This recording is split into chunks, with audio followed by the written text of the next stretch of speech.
Bonjour. Today we're going to be talking about stress pronouns from one of our lessons here. You can use stress pronouns to either emphasize a subject or when there's no verb, or when you're saying c'est or ce n'est pas, which means it is or it is not, before or after a or ou, which means and or, and after a preposition. So let's just take a couple of examples here. For number one, to emphasize a subject, you could say, that guy over there, or he hates horror films. Lui, il déteste les films d'horreur. Okay?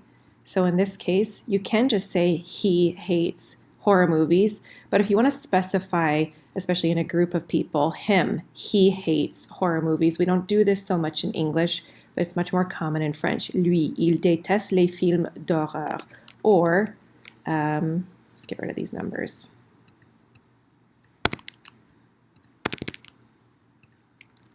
Moi, j'aime nager. If you're going around in a group of people and they're asking what activities different people like, you can just say, j'aime nager, I like to swim, or you can emphasize it more like, me, I like to swim. Again, much more common in French than it is in English. For our second one, where there is no verb, for example, if someone has asked a question like, who likes coffee? Qui aime le café? You're in a group of people who likes coffee.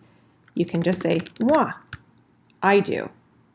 Or in English, me. Or lui, him, he does. So there's no verb there. It's just a one-word answer. For our third example, it is or it is not. This could be, for example, someone asking you, who's your best friend? In French, you would answer with it is or it is not this or that person. For example, qui est ton meilleur ami? Who is your best friend? C'est lui. Pointing at your friend. C'est lui, or c'est elle. Those are the stress pronouns. Elle, lui, those are stress pronouns meaning her, it's her, or it is him. For example number 4, before or after the words a or ou, which mean and or, this could be, for example, if you want to say, my friend Taylor and I are going to the movies. That would be Taylor et moi. There's your stress pronoun after the word a, after the word and. Taylor et moi allons au cinéma. Oops. Cinéma. Taylor et moi allons au cinéma. Now, here's a fun thing.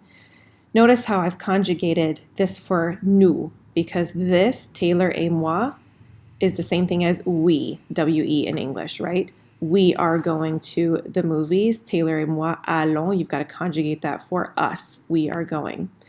If you want to add another stress pronoun here, you can. Just like our first example up here. Taylor et moi, nous allons au cinéma. You can have a lot of fun with these. Okay, for our fifth one, after a preposition, this may be one of the more common uses of this. For example, especially if you're saying you're going to someone's house. To someone's house in English it's just a lot of words. In French, we replace all of that with just the word chez and then the person's name, which means to their house or to their place. It can also mean to a restaurant or something like that. So for example, je déjeune chez lui. I am going to eat at his house, chez lui. Okay, we have to use a lot of words just to say this in English. It's really nice in French. You just say chez and then your stress pronoun lui. Je déjeune chez lui. I'm eating at his house. Let me give you another example of one of these just because I think these are the most commonly used ones. Nous allons regarder des films chez eux. Okay. Here I have two verbs if you've learned how to do that before. This is the futur proche, the near future, meaning we are going to watch. We are going to watch. Nous allons regarder des films chez eux. We are going to watch some movies at their house, chez eux. If it was a group entirely made up of females, you would say chez elles, chez elles. Okay, but maybe this is a mixed group, so we're saying chez eux. Notice how I have a liaison here. This word begins with a vowel, so I have to pronounce this Z, chez. That's called a liaison, okay?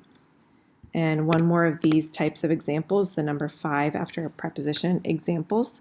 Let's say, are you making a cake for him? Tu fais, oops,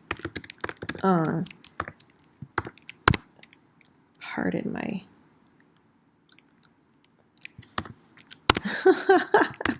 gâteau.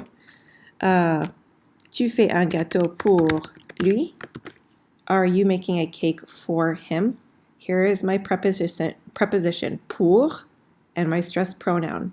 Okay, here's my preposition, stress pronoun, preposition, stress pronoun. All of those go along with number 5. Are you making a cake for him? I hope that helps out. If you have any questions, let me know.